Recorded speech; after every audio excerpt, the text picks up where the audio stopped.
IU football hit a new low on Saturday in New Jersey against Rutgers, and now probably some serious questions being asked about Tom Allen's future. You are Locked On Hoosiers, your daily podcast on the Indiana Hoosiers. Part of the Locked On Podcast Network, your team every day.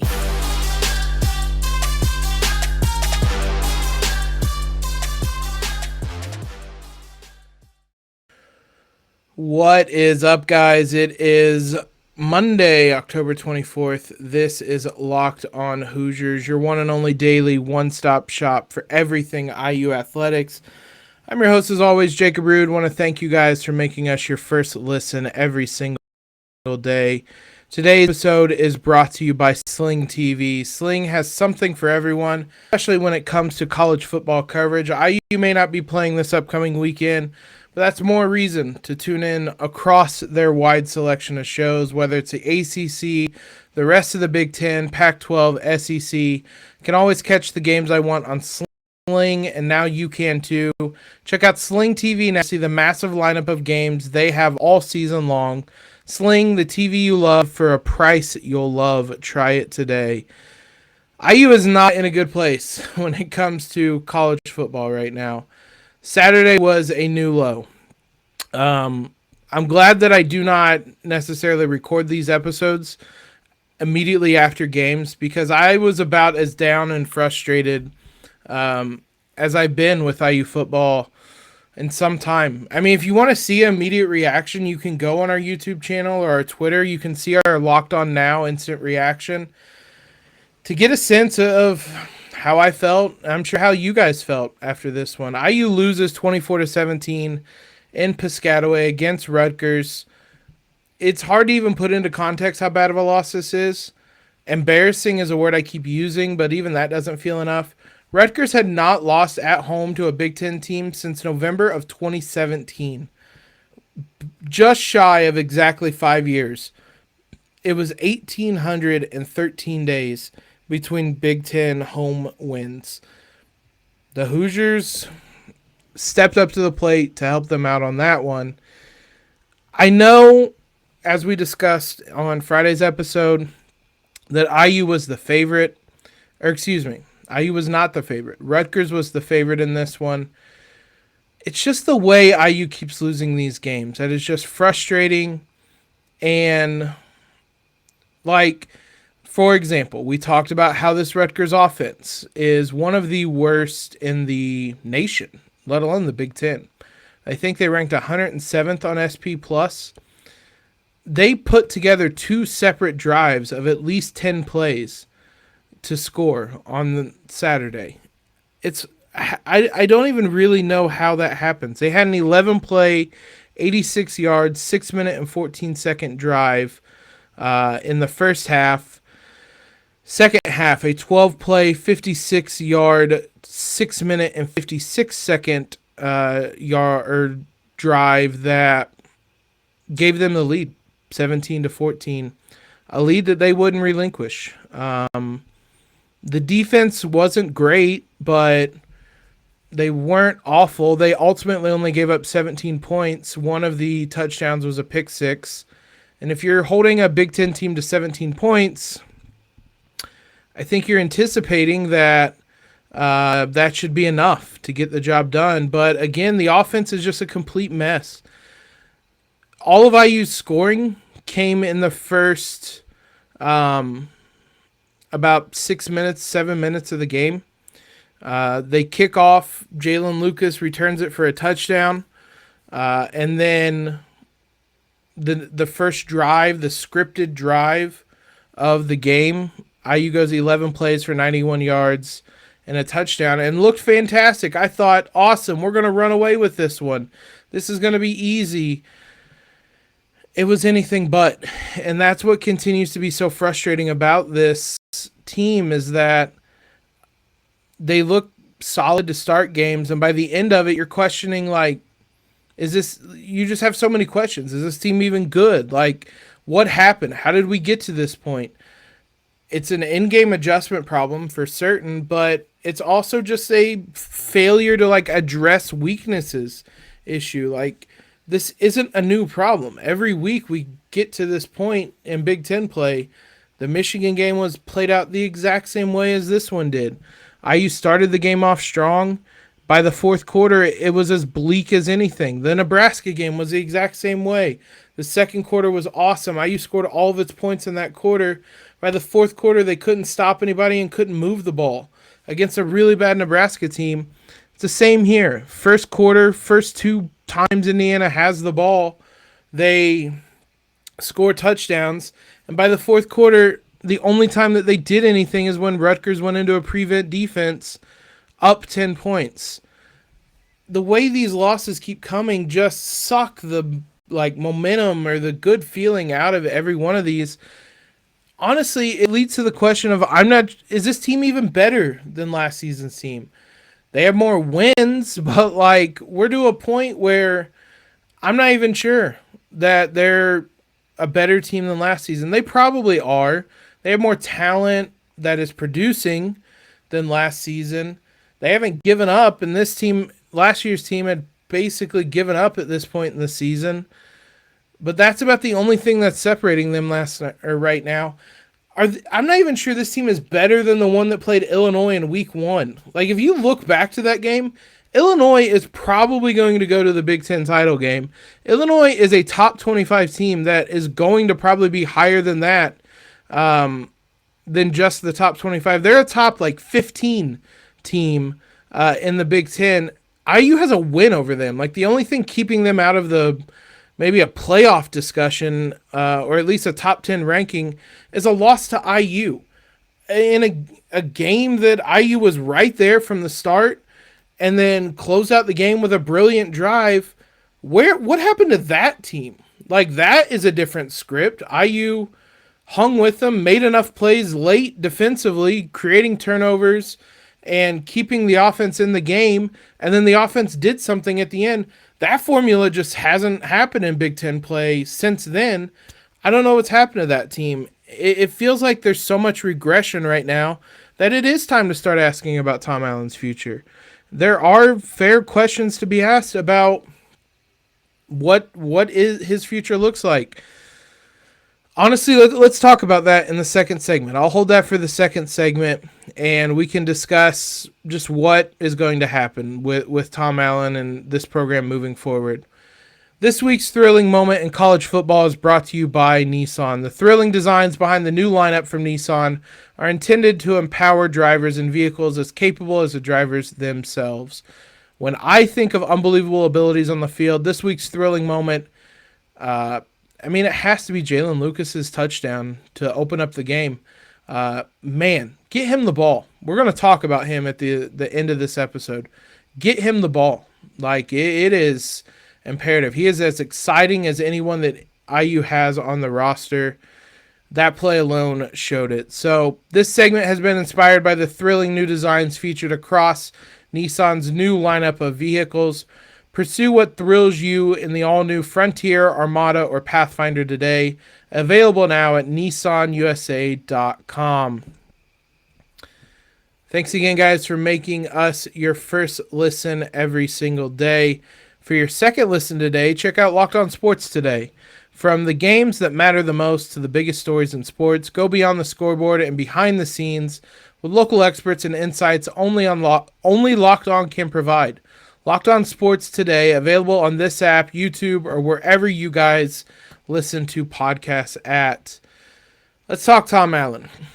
Look, I've been pretty ardent in defense of him, and ultimately I still don't think he's going to be fired this offseason, but now I think it's mainly because his buyout's too much. That's how drastically I think this is shifting. He has about a $20 to $25 million buyout. He earned that. I want to be clear on that. What he did in 2019, 2020, he earned every bit of that. So I don't think he's going anywhere. But that's the only reason why I'm certain of that right now. Outside of that, this has gotten to a place where it's just really bad. And, if you want to look at it as 2021 was strike one, this season is quickly becoming strike two, then you're walking a tightrope going into next year when the buyout also decreases. So it might be a little bit more realistic. Unfortunately, fortunately, however you want to look at it, IU just isn't really committed to putting a lot of money into the football program. And that means that buying out Tom Allen's contract may not be something that they want to do, especially even if it goes down after or from the 25 million. I'm not sure what it goes down to, but just buying out a contract in general may not be all that appealing. In one sense, this is IU. This is what IU football has always been. They're always the losingest program. They're the first team to 700 losses all time. Our first program to 700 losses all time. So in some sense, you can argue this is what IU is. If you're content with that, then give Tom Allen time or let him continue to do what he's doing. If you're not content with that, if you want something better, then at this point, I don't know if Tom Allen's a guy. I don't want to reduce it. I continue to see the comments that he's nothing more than a cheerleader. Stop. It's not true. Like, he's been a good coach. He's been a great defensive coach, defensive coordinator. If he were to leave now, he could be a top defensive coordinator somewhere. Like, he is still a very good coach. It is more than simply being a cheerleader. But there's a lot of good coordinators who do not make good coaches. And unfortunately, it's starting to trend in that direction for Tom Allen, which is such a bizarre thing to consider. I know I saw it bouncing around. I'll try to pull up the stat myself, but I saw a picture tweeted basically of after the Wisconsin game that I have talked endearingly about. After the Wisconsin game in 2020, IU that was as happy I think as I've been at IU for football. That was a moment that felt awesome. Since that game, somebody tweeted the picture, Martha the Mop Lady, which I'm sure a lot of you guys follow on Twitter. Somebody tweeted the picture post-game where he's talking on the mic. Since that game, IU has won 5 games. 2 against Western Kentucky, 2 against Idaho, 1 against Illinois. They are 5-23 since that game. No matter how optimistic you are about Tom Allen, that's not good enough. That's no matter if it's IU, no matter who it is, what program it is, that is not good enough. 5-23 with almost half those wins coming against an FCS team is not good enough. And it's not going, like we've discussed, there isn't a win on the schedule remaining. So there's a good chance IU finishes with 3 wins this season. This is quickly spiraling in the wrong direction, which is wild to think about from where we were in 2020. But if IU wants to be serious about its football program, then Tom Allen is on an increasingly shorter leash. Again, they're not firing him this offseason. There are not the football donors like there are basketball donors. They're not paying for that buyout, and they're not waiting until whenever it goes down to fire him because you're going to struggle to get a coach. He's going to get next season, but he may not get the full season if the team doesn't play well. And there's not a lot of room for optimism right now. So it's not a great spot IU football is in. And again, if you'd have told me this when we started this podcast, IU was a top 25 team heading into the 2021 season, and Tom Allen was impeachable when it came to IU football. He was rock solid, not going anywhere. But there's a good chance IU has 5 wins over 2 seasons since being ranked in the preseason. And yeah, anybody's going to end up on the hot seat if you produce that or don't produce, I guess. So I don't know that there's going to need to be a lot more said about Tom Allen. even if he loses every remaining game like he's expected to do, I just do not see any way that he is fired. That buyout's too much. But, I mean, this is quickly going the other way. It might be a saving grace for him that basketball is starting and people are going to be focusing a lot less on the football team.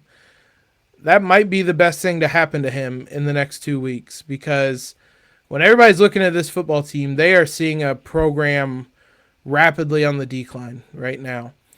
Let's talk some specific players. Connor Bazelak came up again. Should he be benched? Should he not? Jalen Lucas, Donovan McCauley as well.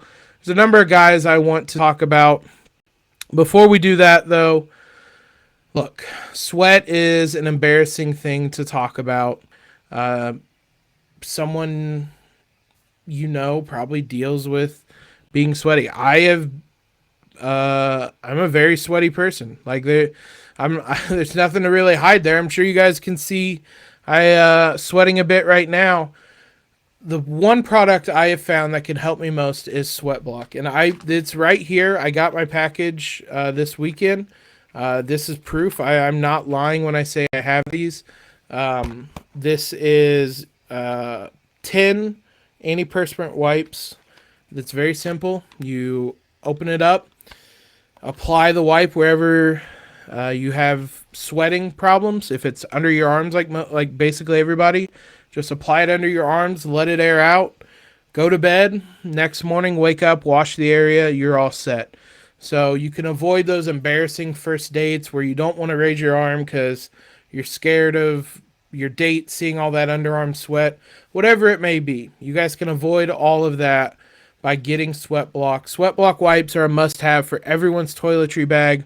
Whether it's a big presentation or a hot date, everyone can benefit. If you or someone you love is experiencing embarrassing sweat or odor, try Sweat Block. Save 20% with promo code LOCKEDON at sweatblock.com. Also available on Amazon. Let's talk Connor Bazelak. I don't want to make this a long conversation because, again, I continue to see people calling for his benching. He wasn't great on Saturday, to say the least. 23 of 41, 210 yards, an interception. He is wholly ineffective when he is pressured. That is abundantly clear. His interception, he was trying to get rid of the ball. Didn't do a good enough job doing that. That's part of the reason for why I don't think benching him is the answer. Is because just because Bazelak's not back there does not mean suddenly this offensive line is going to learn how to block. And I think you can look to Michael Penix at Washington as they continue winning for an example of what a good offensive line can do. Because there is not a lot different about Michael Penix between last year and this year. He's healthier, but there isn't really anything different between the two other than he has a good offensive line now and he can actually stand in the pocket and throw. So when you make the calls to bench Connor Bazelak, you better have a pretty good backup option that is going to change things. Now, that option to me doesn't exist. Jack Tuttle entered the transfer portal. He's still with the team until the end of the season, but he's going to be in the transfer portal. To me, the only way you put Jack Tuttle in a football game is if there's an injury. And even then, I don't know that I would do it because it benefits you in no way to play Jack Tuttle. He is not part of this future.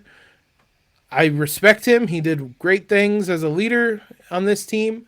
He was a part of that Wisconsin game. There's no reason he should take another step for IU. So if it's not Jack Tuttle, who is it going to be? Dexter Williams? I know there's been some excitement about him in the past. He's the backup quarterback now. He's number 2 on the depth chart.